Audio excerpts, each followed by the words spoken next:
హర్యానాకు చెందిన యూట్యూబర్ జ్యోతి మల్హోత్రా దేశానికి వెన్నుపోటు పొడిచిన విషయం వెలుగులోకి వచ్చింది.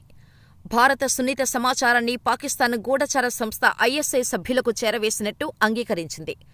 తొలుత ఎన్ఐఏ, ఐబీ అధికారులను బురిడీ కొట్టించడానికి ప్రయత్నించినప్పటికీ ఆమె వాట్సాప్ చాట్లు, డైరీ ఆధారాలను చూపించటంతో నిజం ఒప్పుకుంది. 2023లో పాకిస్తాన్ను సందర్శించిన జ్యోతి అక్కడ 10 రోజులు గడిపినట్టు విచారణలో తేలింది. ఈ పర్యటన గురించి ఆమె తండ్రికి ఢిల్లీకి వెళ్తున్నానని అబద్ధం చెప్పింది. పాకిస్తాన్ పట్ల తనకున్న అభిమానాన్ని డైరీలో రాసుకుంది.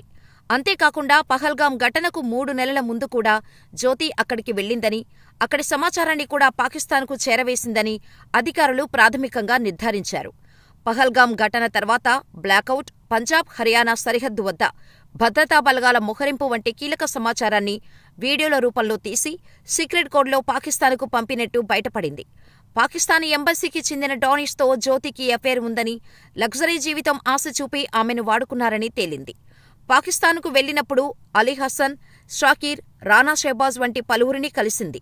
వీరందరితో జ్యోతి భారత సున్నిత సమాచారాన్ని పంచుకున్నట్టు ఏజెన్సీలు గుర్తించాయి. వాట్సాప్, స్నాప్చాట్, టెలిగ్రామ్ వంటి సోషల్ మీడియా ప్లాట్ఫామ్ల ద్వారా పాక్ ఏజెంట్లతో నిరంతరం టచ్లో ఉన్నట్టు, దేశానికి సంబంధించిన సమాచారాన్ని పంపినట్టు ఆమె అంగీకరించింది.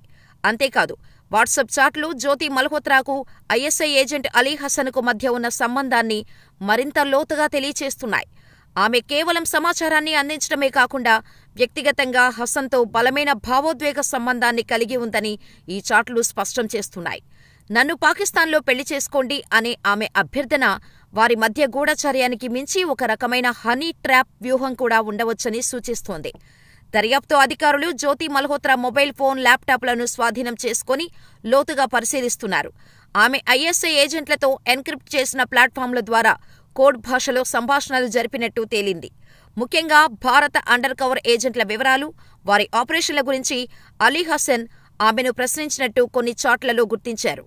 అటారీ సరిహద్దును సందర్శించినప్పుడు ప్రత్యేక ప్రోటోకాల్ ఉన్న అండర్ కవర్ ఏజెంట్లను చూశావా అని హసన్ అడగగా, అలాంటిదేమీ లేదని జ్యోతి బదులిచ్చింది.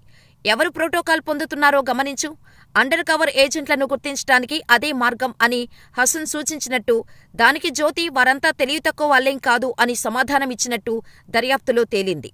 ఈ సంభాషణల ద్వారా జ్యోతి ఉద్దేశపూర్వకంగానే భారత నిఘా సమాచారాన్ని ఐఎస్ఐకి అందించిందా, లేదా ఆమెను మభ్యపెట్టి ఈ పనికి ఉపయోగించుకున్నారా అనే కోణంలో దర్యాప్తు జరుగుతోంది. జ్యోతి మల్హోత్రాకు 4 బ్యాంకు ఖాతాలు ఉన్నాయని, దుబాయ్ నుంచి వాటిలో డబ్బు జమవుతోందని దర్యాప్తులో వెల్లడైంది. 2023లో బైశాఖీ పండుగ సందర్భంగా ఆమె తొలిసారి పాకిస్తాన్లో పర్యటించింది. అక్కడే పాక్ హైకమిషన్ అధికారి డానిష్తో ఆమెకు పరిచయం ఏర్పడినట్టు తెలుస్తోంది.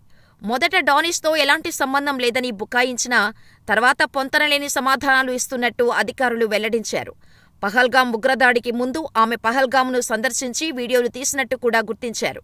ఈ నేపథ్యంలో యూట్యూబర్ జ్యోతితో సహా 11 మందిపై దేశద్రోహం కేసు నమోదైంది. దేవేంద్ర సింగ్ దిల్హన్, తారిక్, నౌమన్ ఇల్లహి, అర్మన్ షెజాద్, మహమ్మద్ ముర్తాజా అలీ, గజాలా, యామీన్ మహ్మద్, సుఖ్ప్రీత్ సింగ్, కరణ్బీర్ సింగులు ఈ కేసులో నిందితులుగా ఉన్నారు. వీరంతా హర్యానా, పంజాబ్, ఉత్తరప్రదేశ్ రాష్ట్రాలకు చెందినవారు. వీరిపై ఏజెన్సీలు విచారణ కొనసాగిస్తున్నాయి.